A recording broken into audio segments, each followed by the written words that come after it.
ये बताएंगे आप, जब बात भाषाओं की चलती है तो भाषाएं विविध प्रकार की हैं और कुछ भाषाओं को ऐसा माना जाता है कि वो बोलने में बहुत मधुर होती हैं, बहुत मीठी भाषा। तो ज्यादातर लोग किस भाषा को ज्यादा मधुर भाषा मानते हैं या मीठी बोली के रूप में स्वीकार करते हैं, उसके बारे में आप थोड़ा हमें बताइए। भारत में मीठी बोली बंगाली भाषा को बोला जाता है। बिल्कुल सही, आपने जो बताया वो हम पूरी तरीके से स्वीकार करते हैं कि बंगाली भाषा को ही हम लोग सबसे मीठी भाषा के रूप में मानते और जानते हैं। जब बात भारतीय भाषाओं की चल रही है और हम लोग उत्तर प्रदेश के रहने वाले हैं, तो थोड़ी चर्चा उत्तर प्रदेश की भाषाओं की भी कर लेते हैं। उत्तर प्रदेश की प्रमुख भाषाएं कौन कौन सी हैं, कुछ के नाम आप बताना चाहेंगे? भोजपुरी, अवधी, ब्रजभाषा। ब्रजभाषा। अच्छा, आपने अवधी भाषा का नाम लिया, तो अवधी भाषा के एक महान कवि हुए हैं तुलसीदास जी।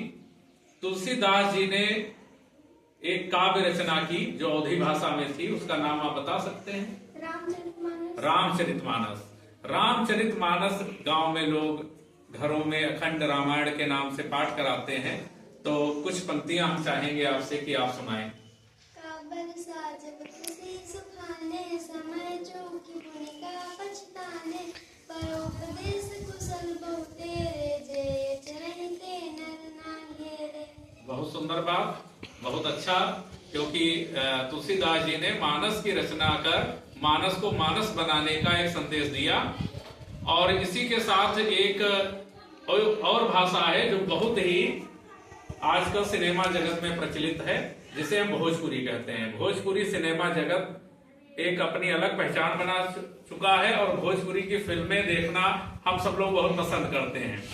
और इसी के साथ बुंदेली भाषा की बात करते हैं। बुंदेली भाषा का एक पाठ आपके कक्षा 5 में भी है, झांसी की रानी की समाधि पर। कुछ पंक्तियां आप उससे सुना दीजिए। थोड़ी तेज आवाज में सुनाइए, क्योंकि ये वीर गाथा की है।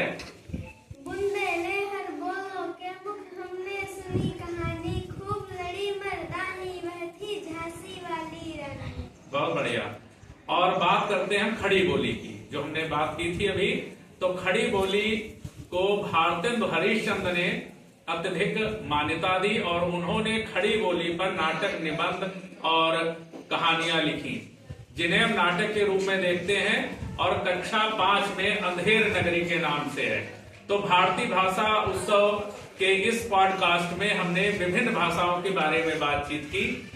भारतीय भाषा उत्सव 2025 का मुख्य उद्देश्य ये है कि हम विभिन्न तरह की भाषाओं को जाने और विभिन्न भाषाओं को बोलने समझने वाले लोग एक साथ आकर भाषाओं की मान्यता दें, आपसी प्रेम सद्भाव से देश प्रेम को जागृत करें। आप इस बात से सहमत हैं?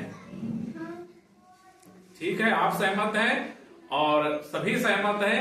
और इस भारतीय भाषा उत्सव में हम अंत में चाहेंगे कि आप अपने मन की पसंद की 2-4 कविता सुनाए, 2-4 पंक्तियां सुनाए जो आपको बहुत पसंद हो, जो आपके पाठ्यक्रम की हो।